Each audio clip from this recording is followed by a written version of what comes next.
Elle n'était qu'une pauvre fille du village, inconnue, invisible, luttant chaque jour pour survivre. Mais un après-midi ordinaire, en revenant du marché, elle prit une décision qui allait changer son destin à jamais. Elle s'arrêta pour aider une vieille femme solitaire qui portait du bois de chauffage. Sans savoir que tout le village la craignait, sans savoir que les gens murmuraient qu'elle était maudite, sans savoir que cette fragile inconnue portait en elle un secret assez puissant pour transformer sa vie. Ce qui arriva ensuite vous choquera et vous inspirera. Avant de commencer, n'oubliez pas d'aimer, de commenter, de partager et de vous abonner pour ne jamais manquer nos histoires émouvantes et bouleversantes. Allons-y. Les premiers rayons de l'aube glissaient doucement sur le village d'Umuaka, enveloppant de lumière dorée la terre rouge et les petites maisons en terre battue dispersées comme de vieux gardiens du temps. La matinée était encore jeune. Les coqs chantaient dans plusieurs concessions. Les palmes de raffia se balançaient paresseusement au-dessus des toits, et de la fumée montait des premiers feux de cuisine. Mais dans une petite concession modeste, tout au bord du village, une jeune fille était réveillée bien avant le soleil. Elle s'appelait Esther. Elle se déplaçait en silence mais avec détermination, ses pieds nus frôlant le sol frais pendant qu'elle balayait la petite chambre qu'elle partageait avec sa mère et son jeune frère. Bien que la pauvreté enveloppât leur vie comme une ombre tenace, Esther avait appris depuis longtemps qu'une maison propre apportait la paix, même là où le confort était rare. Sa mère, Mama Chigné, était assise sur un petit tabouret dehors, épluchant du manioc avec des gestes lents, fatiguée. Elle avait connu bien trop de souffrances, veuve très tôt, laissée seule avec 2 enfants à élever. Mais elle portait sa douleur avec dignité. Quand on lui demandait comment elle survivait chaque jour, elle répondait toujours. Dieu fortifie les os de la veuve. Lorsqu'Esther sortit de la maison, un petit balai à la main, Mama Chigné leva les yeux et lui adressa un faible sourire. « Ma fille, tu t'es encore réveillée tôt. » Esther répondit avec sa douceur habituelle. « Mama, la journée ne nous attendra pas. Laissons-moi finir avant que le soleil ne devienne trop fort. » Alors qu'elle balayait la cour, son esprit vagabondait. Aujourd'hui était jour de marché, le jour où elles espéraient vendre assez de légumes pour acheter du kérosène, du savon, et peut-être une petite friandise pour son frère Shima, qui réclamait des arachides depuis des semaines. Chaque nez racontait. Shima sortit de la maison en titubant, encore ensommeillé. « Ada, bon matin, murmura-t-il. « Bonjour, Shima, répondit Esther en lissant doucement sa chemise froissée. « Va te laver le visage. Je vais préparer quelque chose à manger. » Dans leur minuscule cuisine faite de bambou, Esther versa un peu d'acamu dans une marmite et le mélangea avec de l'eau. Ce n'était pas grand-chose, et ça ne remplirait pas vraiment leur ventre, mais elle faisait avec ce qu'ils avaient. Alors que le PAP chauffait sur le petit feu, elle ajouta une pincée de sucre, un sacrifice, car le sucre était un luxe rare. « Tiens, Mama, dit-elle en tendant un bol. Mange avant de continuer ton travail. » Mama Chigné secoua la tête. « Non, ma fille. Toi et Shima devez manger. Vous avez besoin de force pour le marché. »« Mama, s'il te plaît, insista Esther, poussant doucement le bol vers elle. Si tu ne manges pas, comment vas-tu tenir la journée? » Sa mère finit par accepter, mais après quelques cuillerées seulement, elle glissa le bol vers Esther. Après le repas, Esther commença à récolter les légumes dans le petit jardin derrière la maison. Feuilles d'ugu fraîches, tomates bien mûres, piments, gombo, et quelques bouquets de feuilles aromatiques. Elle les rinça soigneusement et les rangea dans un panier tressé. Shima la regardait, les yeux brillants d'admiration. « Un jour, je gagnerai beaucoup d'argent et je te construirai une grande boutique, » dit-il fièrement. Elle rit doucement et caressa sa joue. « Et je serai fière de toi, mon frère. » Quand tout fut prêt, Esther noua son foulard bleu passé autour de ses cheveux, ajusta son pagne et souleva le panier sur sa tête avec l'habileté d'une habituée. Elle jeta un dernier regard vers sa mère. « Mama, je pars. » Mama Chigné posa ses mains sur les épaules de sa fille. « Esther, tu es ma bénédiction. Tu fais tout sans te plaindre. Que Dieu récompense ta gentillesse par de bonnes choses. »« Amen, Mama, » murmura Esther. Elle sortit, et la brise matinale caressa son visage, portant avec elle l'odeur de rosée et de fumée lointaine. Le chemin vers le marché s'étendait devant elle, étroit, sinueux, familier. Un chemin qu'elle empruntait depuis des années, mais qui ne semblait jamais tout à fait le même. En route, elle salua chaque personne qu'elle croisait. Bonjour, Papa Nana. Esther, bon marché. Noah-Annie, que la chance te sourie aujourd'hui. Elle souriait à chaque fois, le cœur léger. Malgré la misère, il y avait de la beauté dans la vie de village. Le rire des enfants jouant avec des objets bricolés, le rythme du pilon broyant le fuffu dans les concessions lointaines, le frémissement des feuilles de palmier dans la brise. Elle passa devant les champs où les cultivateurs travaillaient déjà, courbés sur leurs roues. Certains lui firent signe, d'autres hochèrent simplement la tête. Esther était aimée à Umuaka, non pas pour sa richesse ou sa beauté, mais pour la douceur qu'elle portait, une douceur qui touchait les gens avant même qu'elle ne parle. Son humilité, sa serviabilité, sa manière de sourire même quand la vie la brisait en silence. Tout cela la rendait inoubliable. Pourtant, derrière son calme, elle portait des inquiétudes silencieuses. Si sa mère cesserait un jour de se réveiller avec cette douleur qui courbait son dos. Si son père serait fier d'elle s'il était encore vivant. Si Shima finirait l'école ou serait contraint d'abandonner parce qu'elle ne pourrait plus le soutenir. Ce fardeau-là, elle le portait seule, mais elle marchait avec une grâce tranquille qui faisait croire aux autres qu'elle n'avait aucune inquiétude. À l'endroit où le sentier s'élargissait vers la route principale, elle s'arrêta une seconde. Le marché était droit devant, mais quelque chose tirait doucement sur son esprit, une sensation inexplicable. Elle respira profondément et reprit sa marche. Le soleil montait déjà, éclairant la route rouge. Esther avança, ignorant totalement ce qui l'attendait au prochain virage. Juste après ce virage, un moment approchait. Un moment qui allait bouleverser le rythme de sa vie. Un moment qui lierait son destin à celui d'une vieille femme esseulée, et à celui d'un milliardaire vivant à l'autre bout du monde. Un moment né d'un geste de bonté. Un moment qui allait tout changer. Pour l'instant, Esther avançait simplement, le cœur pur, les pas assurés, son avenir patientant dans les ombres. Le soleil chauffait à présent la route rouge menant au marché. Avec son panier parfaitement équilibré, Esther marchait d'un pas régulier. La brise matinale faisait frissonner les feuilles des manguiers qui bordaient le chemin, tandis que les oiseaux virevoltaient au-dessus d'elle, rapides et joyeux. Le village était pleinement éveillé. Les fermiers s'interpellaient, les femmes se dirigeaient vers la rivière, les enfants couraient avec des boîtes de conserve attachées à des ficelles. Esther saluait chacun avec un sourire lumineux, même si son esprit était déjà préoccupé par les aléas du marché. Parfois elle vendait tout, parfois presque rien. Parfois, elle rentrait à la maison avec presque la moitié de ses marchandises encore dans le panier. Mais elle gardait toujours espoir, convaincue que chaque jour apportait sa propre bénédiction. Elle venait tout juste d'atteindre le virage familier où le petit sentier s'élargissait pour rejoindre la route principale lorsqu'elle ralentit. Quelque chose, devant elle, attira son attention. Quelque chose d'inhabituel, quelque chose qui fit vibrer son cœur. Une vieille femme peinait sous un lourd fagot de bois de chauffe. Les bâtons, attachés en un gros paquet, reposaient sur son dos voûté. Elle tremblait à chaque pas, ses pieds nus s'enfonçant dans la poussière. Son pagne était délavé, rapiécé sur les bords, et ses cheveux gris dépassaient d'un foulard usé. Elle serrait dans une main un petit sac en nylon, s'appuyant dessus pour garder l'équilibre. Esther s'arrêta pour observer. Une moto passa à toute vitesse, soulevant un nuage de poussière. Un groupe de garçons la suivit bientôt, riant bruyamment. Une femme portant un régime de plantain sur la tête passa, jeta un coup d'œil rapide à la vieille femme, puis continua son chemin. Personne ne s'arrêta. Personne n'offrit son aide. La respiration de la vieille femme devenait plus forte, plus laborieuse. Pourtant, elle avançait, comme si elle avait l'habitude de souffrir seule. La poitrine d'Esther se serra. Elle pensa à continuer son chemin. Elle avait des légumes à vendre. Elle devait arriver tôt au marché. Sa famille comptait sur cet argent.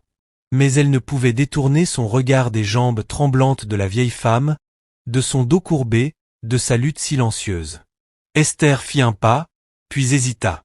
Et si le marché était mauvais aujourd'hui? Pensa-t-elle. Maman compte sur moi pour ramener de quoi tenir. Les frais de Shima, le kérosène, la nourriture. Elle regarda encore la vieille femme. À cet instant précis, la femme trébucha. Le bois se déplaça dangereusement. Elle poussa un petit cri, s'agrippant à son sac pour ne pas tomber. Quelque chose se brisa en Esther. comme un fil invisible la tirant vers l'avant. Elle posa doucement son panier au bord du chemin et s'avança rapidement. « Mama » appela-t-elle doucement. « S'il vous plaît, laissez-moi vous aider. » La vieille femme tourna la tête. Son visage ridé semblait épuisé, mais ses yeux restaient vifs. « Non ma fille, dit-elle faiblement. Ne t'inquiète pas. Je peux gérer. Tu vas au marché. Continue. Je ne veux pas te déranger. » Esther secoua la tête. « Mama, vous êtes fatiguée. Cette charge est trop lourde. S'il vous plaît, laissez-moi vous aider. » La femme cligna des yeux, hésitante, perdue. « Les gens ne s'arrêtent jamais pour moi, murmura-t-elle. Ils disent que je ne dois déranger personne. Ce n'est pas juste, répondit Esther doucement. Laissez-moi porter ça. Après un long moment, la vieille femme hocha la tête. Esther passa derrière elle et détacha la corde maintenant le fagot. Le poids la surprit, beaucoup plus lourd qu'elle ne l'imaginait, rugueux et irrégulier. Les branches lui éraflèrent les bras, mais elle serra les dents et le porta sur sa hanche avant de l'équilibrer sur sa tête. « Mama, où est votre maison ?» demanda Esther, essayant de respirer calmement. « Pas loin, » répondit la vieille femme. « Suis-moi. » Elles avancèrent lentement sur un petit sentier qui quittait la route principale. L'herbe haute frôlait les jambes d'Esther tandis qu'elle ajustait la charge sur sa tête. Le chemin serpenta entre des bananiers et de petites plantations avant de déboucher sur une clairière isolée. Là, seule, se tenait une petite maison en terre battue. Les murs étaient fissurés. Le toit en zinc s'affaissait légèrement. Aucun enfant dans la cour. Aucune voix de voisin. Juste le silence. « Vous vivez ici ?» demanda Esther, la voix douce. « Oui. Dépose le bois derrière la maison, là où je cuisine. » Esther transporta le fagot jusqu'au foyer à 3 pierres et le posa délicatement au sol. Elle s'étira, grimaçant à cause des égratignures, puis revint vers la vieille femme. Celle-ci la regardait avec une expression étrange, un mélange de gratitude et d'incrédulité. « Tu es gentille ?» dit-elle calmement. « Très gentille. Comment t'appelles-tu »« Je m'appelle Esther. »« Esther » répéta-t-elle lentement. « Un bon nom. Un nom que Dieu n'oublie pas. » Esther rougit légèrement. « Mama, je dois aller récupérer mon panier avant que quelqu'un ne le prenne. » La femme hocha la tête. « Merci, ma fille. Que Dieu bénisse tes pas. » Esther se retourna, puis s'arrêta. Quelque chose la poussait à parler encore. « Mama, dit-elle doucement. Si je passe par ici demain, je viendrai vous voir. » La vieille femme parut surprise. « Tu reviendras ?» « Oui, » répondit Esther. « Si vous avez besoin d'eau, je peux en puiser. Si vous avez besoin d'aide pour cuisiner ou porter quelque chose, je peux vous aider. » Les yeux de la vieille femme brillèrent d'une lueur inattendue. Elle joignit ses mains. « Va en paix, ma fille, » murmura-t-elle. « Le chemin n'oubliera jamais ta bonté. » Esther repartit, récupéra son panier et se hâta vers le marché. La poussière montait à chacun de ses pas. Elle ne savait pas que les gens parleraient. Elle ne savait pas que sa gentillesse ferait naître des murmures et des rumeurs. Elle ne savait pas que ce simple moment venait de l'entraîner dans une histoire bien plus vieille qu'elle n'imaginait. Tout ce qu'elle savait, c'est qu'elle ne pouvait pas ignorer la souffrance d'autrui. Et ce choix simple fut le début de tout. Le marché était déjà animé lorsqu'Esther arriva. Des voix résonnaient de tous côtés, vendeurs criant leurs prix, clients marchandant bruyamment, bébés pleurant dans le dos de leur mère, bassines qu'on déplaçait sur des tables en bois. L'air était un mélange d'odeurs, tomates fraîches, poissons séchés, huile rouge, sueur des villageois travaillant sous le soleil du matin. Esther étala rapidement sa natte dans son coin habituel et disposa soigneusement ses légumes. Mais même en travaillant, son esprit retournait à la vieille femme, au poids du bois, à la solitude de sa maison, à la gratitude dans ses yeux. Elle remarqua à peine les regards jusqu'à ce qu'une voix s'élève. « Esther. Donc maintenant tu es amie avec la sorcière. » Elle leva brusquement la tête. 3 jeunes femmes, près du stand de piment, la fixaient du regard. Elles chuchotaient entre elles, leurs lèvres étirées en sourires moqueurs. « Sorcière ?» répéta Esther, incertaine d'avoir bien entendu. Mamaneshi, une vendeuse installée juste à côté, poussa un long soupir. Ma fille, je t'avais prévenu. Les gens ont commencé à parler. Esther fronça les sourcils. Parler de quoi? De la femme que tu as aidée hier, expliqua Mamaneshi. Les gens disent qu'elle est une sorcière. Qu'elle mange la destinée de ceux qui s'approchent d'elle. Esther cligna des yeux, stupéfaite. Mama, comment peuvent-ils dire ça? Ce n'est qu'une vieille femme seule, qui souffre comme tout le monde. Une vendeuse de gombo se pencha vers elle. Sorcier ou pas, quelque chose en elle n'est pas normal. Depuis des années, elle vit seule. Pas de visiteurs. Pas de famille. Personne ne sait d'où elle vient. Et ceux qui ont essayé de l'aider, le malheur les a suivis. Ce n'est pas vrai, répliqua Esther. As-tu vu ce malheur de tes yeux? Ou quelqu'un te l'a juste raconté? La vendeuse hésita. Bon, les gens parlent. Les gens parlent toujours, murmura Esther. Mais les murmures autour d'elle prenaient de l'ampleur. Un jeune homme qui achetait des tomates lança d'une voix forte. Tu n'as pas peur? Tu es même entré dans sa cour. Deux femmes plus âgées poussèrent des exclamations théâtrales. Entrer dans sa cour. Ah, Esther, quelle audace! Quelqu'un derrière elle marmonna. Cette fille veut détruire sa destinée. Quelques clients évitèrent son étal, passant devant elle comme si sa proximité était dangereuse. Esther sentit quelque chose se nouer dans sa poitrine. Elle continua d'arranger ses légumes calmement, mais ses mains tremblaient légèrement. Pourquoi la traite-t-il ainsi? Pensa-t-elle. Et pourquoi me traite-t-il comme ça, moi aussi? Elle tenta de se concentrer sur ses ventes, mais la journée avançait lentement. Certains achetaient par habitude, mais d'autres évitaient volontairement sa table, faisant semblant de ne pas la voir. Même des clients qu'elle connaissait bien gardaient leur distance. Quand la foule se dissipa en début d'après-midi, Mamanishi se pencha vers elle. « Ma fille, dit-elle doucement. Je sais que tu as bon cœur, mais dans ce village, les bons cœurs souffrent parfois. Fais attention. Je n'ai rien fait de mal, répondit Esther à voix basse. Non, confirma Mamanishi. Mais les gens ont peur de ce qu'ils ne comprennent pas. Esther vendit ce qu'elle put. En comptant son argent, elle poussa un long soupir. Elle avait gagné bien moins que d'habitude. Ses revenus du jour ne couvriraient même pas la moitié de ce dont sa mère avait besoin. En resserrant les nœuds de son pagne autour de sa taille, elle sentit la frustration lui brûler la poitrine.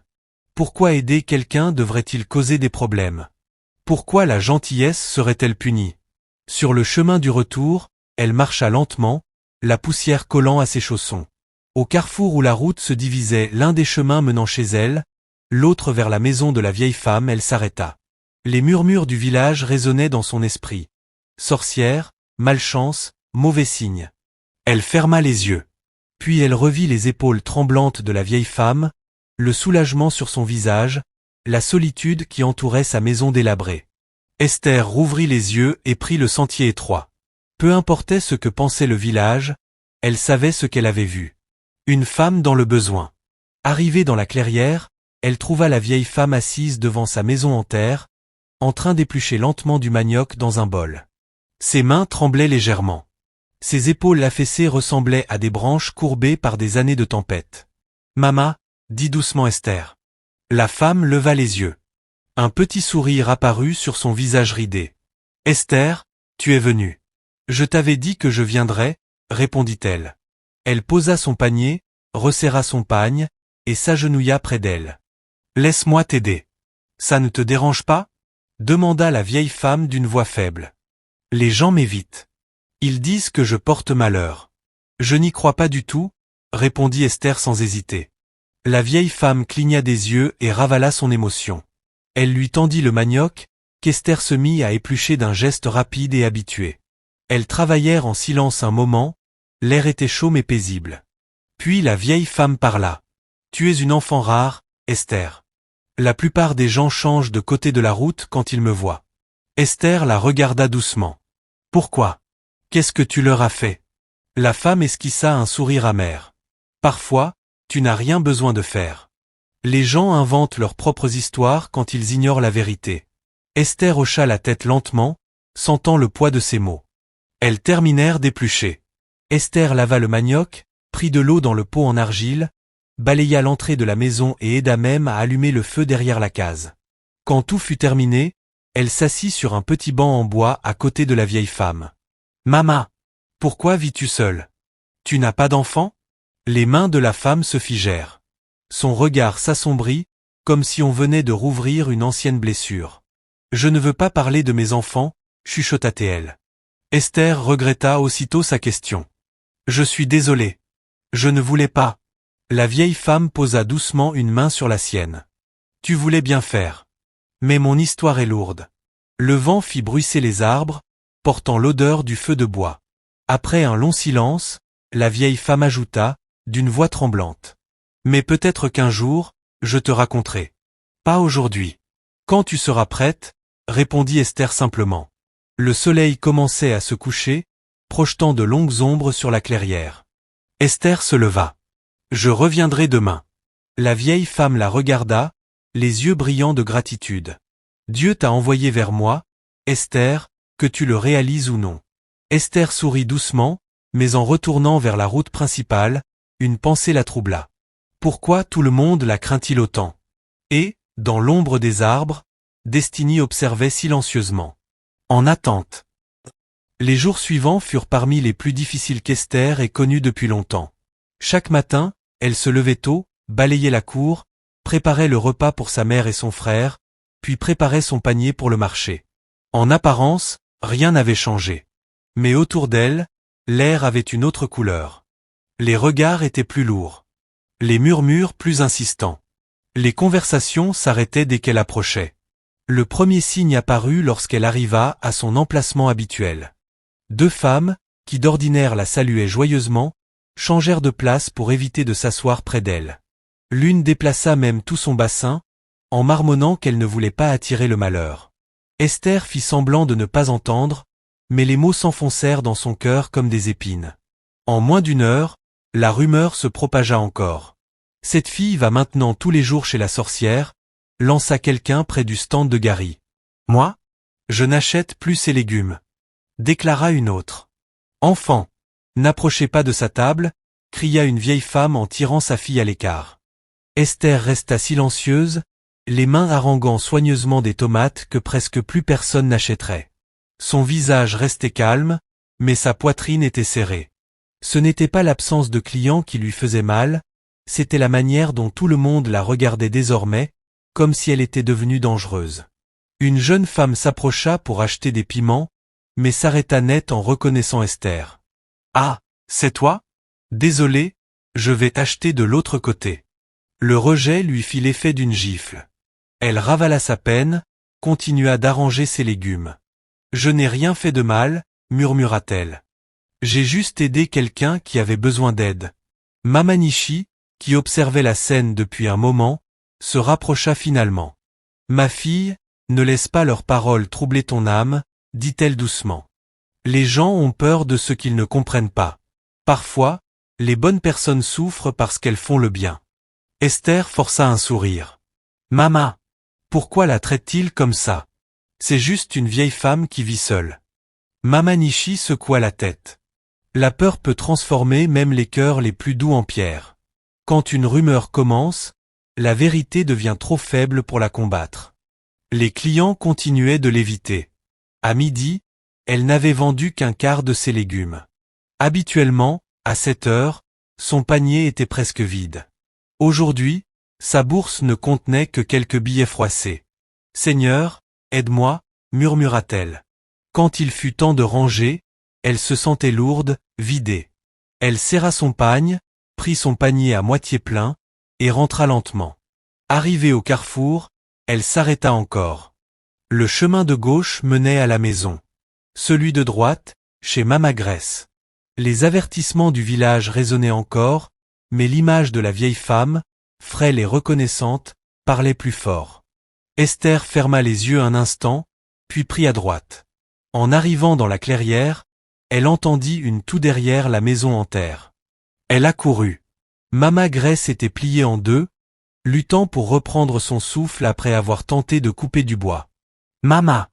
s'écria Esther. « Tu ne devrais pas faire ça. » La vieille femme essaya de se redresser. « Je ne pensais pas que tu viendrais aujourd'hui.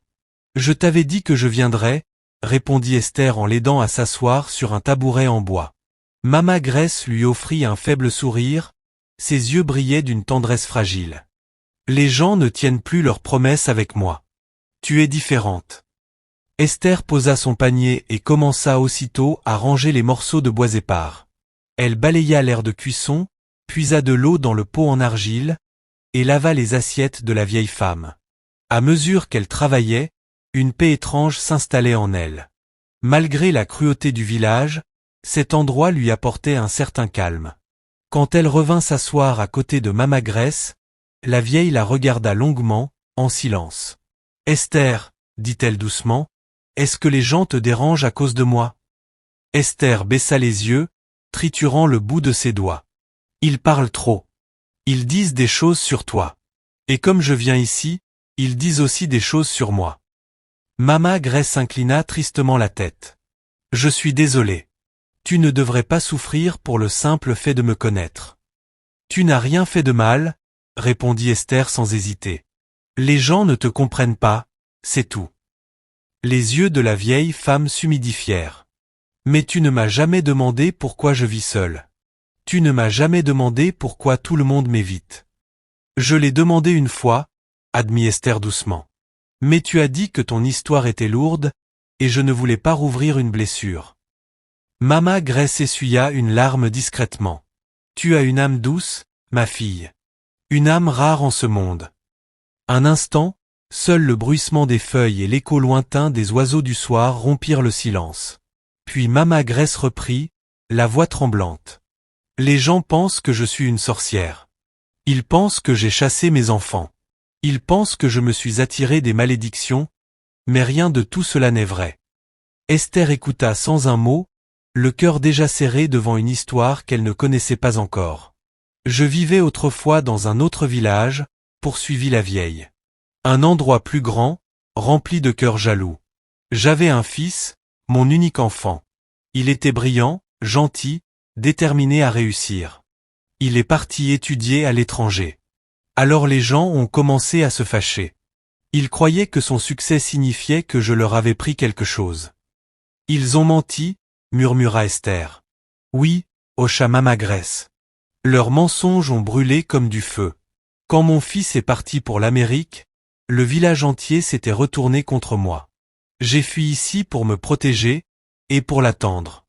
Je l'attends depuis de longues années. La gorge d'Esther se noua. Mama, je suis tellement désolée. Mama Grace serra faiblement sa main. Tu es la première personne depuis longtemps à me voir comme un être humain. Le soleil descendait, enveloppant la clairière d'une lumière orange douce. Alors qu'Esther se préparait à partir, Mama Grace leva les yeux vers elle, pleine d'une gratitude tremblante. « Dieu t'a envoyé vers moi, » murmura-t-elle. « Ta bonté ne restera pas vaine. » Esther rentra chez elle les larmes aux yeux. Au fond de son âme, une voix murmura. Cette histoire est loin d'être terminée. Pendant près d'une semaine, Esther continua de rendre visite à Mama Grace dans sa petite maison en terre battue. Chaque jour renforçait leur lien. Une relation inattendue, née de la gentillesse, de la souffrance et d'une compréhension silencieuse de la cruauté du monde. Esther écoutait les récits de la vieille femme, l'aidait à cuisiner, nettoyer sa cour, veillait à ce qu'elle mange. Et chaque jour, le sourire fragile de Mama Grace paraissait un peu plus chaleureux, un peu moins hanté. Mais à Oumaka, les ragots enflaient. Esther est maintenant l'apprentie de la sorcière, lança bruyamment une femme au marché. Moi, je n'achète plus rien chez elle, déclara une autre. Enfant, ne vous approchez pas de sa table, avertit une vieille en tirant sa fille. Même les enfants fuyaient désormais à la vue d'Esther. Cela la piquait plus qu'elle ne voulait l'admettre. Chaque fois que le doute l'effleurait, elle repensait aux mains tremblantes de Mama Grace lorsqu'elle soulevait une marmite, à la solitude de sa cour, à la tristesse dans ses yeux. C'était cela qui la poussait à continuer. Le 7e jour, tout bascula. Il faisait chaud, poussiéreux, et étrangement calme. Les ventes avaient été si mauvaises qu'Esther avait terminé tôt. Elle décida d'acheter un petit poisson pour Mama Grace qui n'avait presque jamais de protéines. Elle l'emballa soigneusement dans une feuille, le mit dans son panier, puis prit le sentier habituel. Lorsqu'elle atteignit la clairière, elle s'arrêta net. Un SUV noir neuf, brillant, beaucoup trop cher pour un village comme Umaka était garé juste devant la maison en terre. Moteur coupé. Présence imposante. Presque irréelle, comme un fragment d'un autre monde égaré ici. Le cœur d'Esther s'emballa. À qui appartenait-il? Avant qu'elle ne bouge, des voix retentirent dans la cour. Mama! Mama, where are you? Appela un homme, la voix grave, assurée, avec un accent étranger qu'Esther n'avait jamais entendu. Fluide, élégant, presque luxueux. Elle avança prudemment. La porte de la petite maison s'ouvrit brusquement. Un homme grand, bien habillé, en sortit. Une trentaine d'années peut-être, barbe taillée, épaules larges. Chaussures de designer, chemise sur mesure, montre qui pouvait nourrir 10 familles d'Umaka pendant des mois. Toute sa présence respirait la richesse, la confiance, l'éducation. Mais ses yeux, eux, étaient remplis d'inquiétude. Mama, appela-t-il encore. À ce moment-là, Mama Grace apparut derrière la maison, essuyant ses mains sur son pagne. Elle se figea. Mon fils, souffla-t-elle. Le visage de l'homme s'illumina, mélange de soulagement et de douleur. Mama. Il se précipita vers elle, s'agenouilla, et la serra contre lui. Esther resta à l'écart, immobile, ne sachant s'il fallait avancer ou disparaître. Mama, pourquoi ne m'as-tu rien dit? Pourquoi tu ne m'as pas dit que tu vivais comme ça? Les larmes de Mama Grace coulèrent aussitôt.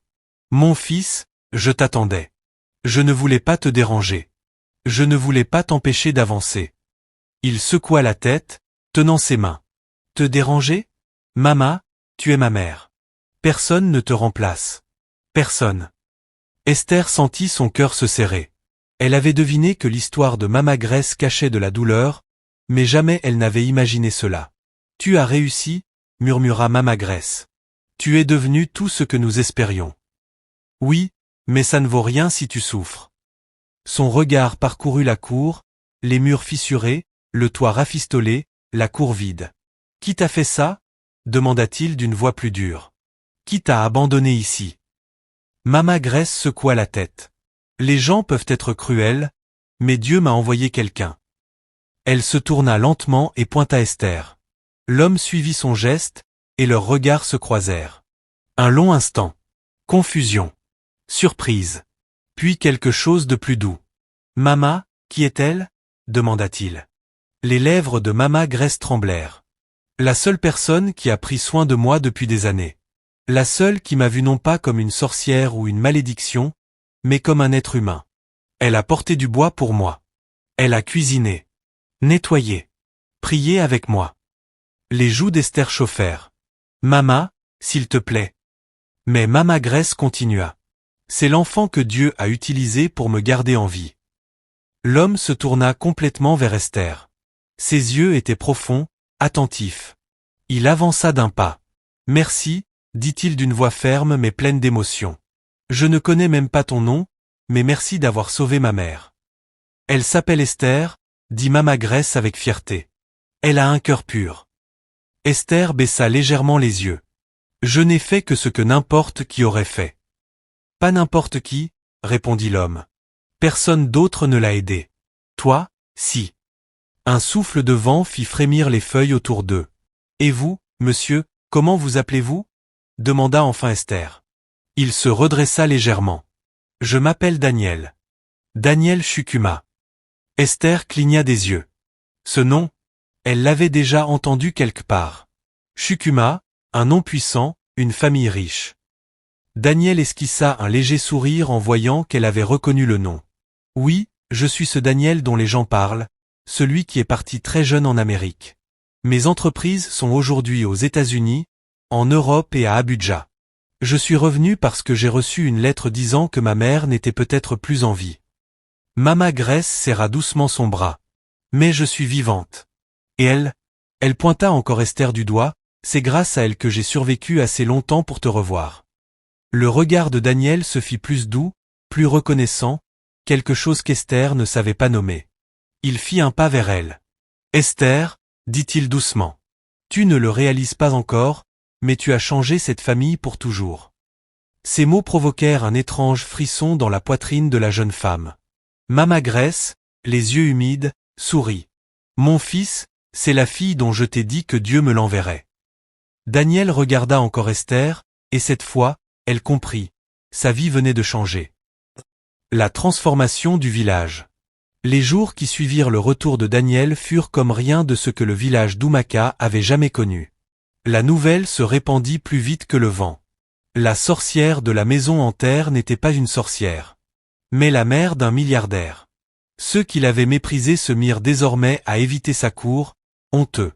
Certains tentèrent même de venir avec de faux sourires et des plats fumants, espérant réécrire leur histoire. Mais Mama Grace refusa tout. Mon cœur se souvient de ceux qui m'ont soutenu, et de ceux qui m'ont fui. Esther, elle, continua de venir comme toujours, sans attendre quoi que ce soit. Mais désormais, il y avait une nouvelle présence, Daniel. Il engagea des ouvriers pour tout rénover. En quelques jours, les murs furent réparés, le toit remplacé, la cour transformée. Pourtant, malgré toute cette richesse, Daniel passait souvent du temps assis dehors avec sa mère, rattrapant des années perdues. Et Esther continuait d'aider, même si Mama Grace l'en empêchait. L'aveu de Daniel. Un soir, alors que le soleil peignait le ciel d'or et d'orange, Daniel s'approcha d'Esther, qui balayait la cour. « Tu n'as pas besoin de faire ça, » dit-il doucement. Elle sourit. « Les vieilles habitudes ont la peau dure, monsieur. »« Appelle-moi Daniel, » répondit-il avec un léger sourire. Elle baissa les yeux en riant. « D'accord. Daniel. » Il inspira profondément. « Je t'ai observé ces derniers jours. Tu es humble, travailleuse, et tu as pris soin de la personne la plus importante de ma vie. » Esther secoua la tête. « Je n'ai rien fait de spécial. » Il fit un pas de plus. « Tu as tout fait de spécial. Quand tout le monde l'a abandonné, toi non. Quand les autres se moquaient, tu la consolais. Quand ils l'insultaient, tu la nourrissais. Ma mère est en vie grâce à toi, et je ne pourrai jamais t'en remercier assez. » Esther avala difficilement. « Ta mère compte beaucoup pour moi. »« Elle est tout pour moi, » dit Daniel. « Et maintenant, toi aussi. » Le cœur d'Esther s'arrêta une seconde. Daniel reprit, la voix tremblante mais déterminée. « Esther, tu ne le vois peut-être pas, mais ta bonté a changé nos vies. Je ne veux plus quitter ce village. Pas, sans toi. » Elle eut du mal à respirer. « Sans moi ? » « Oui, » dit-il d'une voix douce mais ferme. « Esther, je veux t'épouser. » Le monde sembla s'arrêter. « Moi » souffla-t-elle, incrédule. « Mais je ne suis qu'une fille du village. Je n'ai rien, pas d'argent, pas d'éducation. Non, tu as la seule chose que l'argent ne peut acheter, un cœur pur. » Elle sentit les larmes monter. « Daniel, es-tu sûr ? Ne dis pas ça par gratitude. »« Ce n'est pas de la gratitude, » dit-il fermement. « C'est de l'amour. Un amour réel. Celui qui naît du respect et de l'admiration. » À ce moment, la voix de Mama Grace résonna derrière eux. « Ma fille, pourquoi pleures-tu » Esther essuya ses joues. « Mama, il a dit. Je lui ai demandé de m'épouser, » déclara fièrement Daniel. Mama Grace sourit, comme si elle savait depuis longtemps. « J'ai prié pour ce jour. Dieu répond toujours, en son temps. » Esther les regarda, bouleversée. « Mama, tu es d'accord. » Mama Grace lui prit les mains. « Mon fils est milliardaire, mais l'argent n'est pas tout. Ton cœur est plus grand que toutes les fortunes. Tu m'as donné de l'amour quand je n'avais rien. Pourquoi ne voudrais-je pas de toi comme belle-fille » Esther éclata en sanglots. Mama Grace la serra tendrement. Le mariage. Quand la nouvelle se répandit, le village explosa d'excitation et de jalousie. Certaines femmes disaient « Comment Esther peut-elle être choisie ? Ce n'est personne. » Mais d'autres murmuraient « La bonté finit toujours par être récompensée. » En un mois, tout fut prêt. Daniel géra chaque détail. Une organisatrice venue de la ville s'occupa du décor. Un couturier prit les mesures d'Esther pour des robes qu'elle n'aurait jamais imaginées. Mama Grace resta à ses côtés, rassurante. « Tu mérites chaque chose, ma fille. » Enfin, le grand jour arriva. Le champ voisin avait été transformé en un lieu féerique. Tentes blanches, chaises dorées, fleurs, vases, musique douce.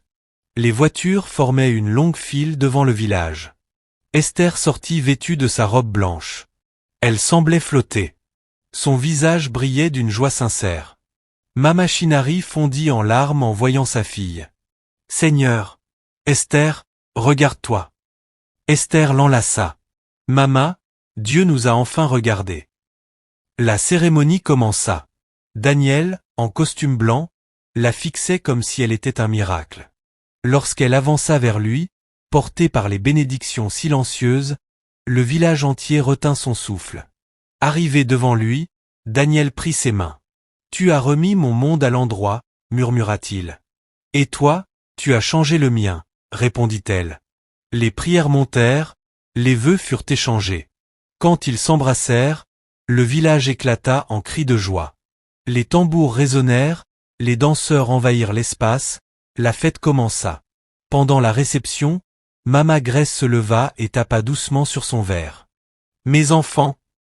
Sa voix tremblait d'émotion. « Pendant de nombreuses années, j'ai vécu seul, oublié, abandonné. Mais une fille, une seule, m'a vu comme une mère. Esther a restauré mon espoir. Aujourd'hui, Dieu l'a élevée bien plus haut que ses ennemis n'auraient pu l'imaginer. Que ce mariage soit béni pour toujours. » La foule applaudit. Daniel entoura Esther de son bras. « Bienvenue dans ta nouvelle vie, ma reine. » Esther sourit à travers ses larmes. Elle qui n'était qu'une pauvre fille du village. Elle était désormais l'épouse d'un milliardaire. Tout cela parce qu'un jour, elle s'était arrêtée pour aider une vieille femme qui portait du bois. Morale de l'histoire, la vraie bonté ne reste jamais sans récompense. Ce que tu fais en secret, Dieu le révèle au grand jour.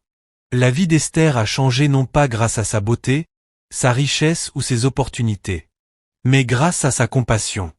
Quand tu aides les autres sans rien attendre en retour, tu sèmes des graines de bénédiction qui, un jour, reviendront vers toi d'une façon que tu n'aurais jamais imaginée. Ne juge jamais une personne d'après les rumeurs. Celui que le monde rejette peut être celui qui transformera ton destin.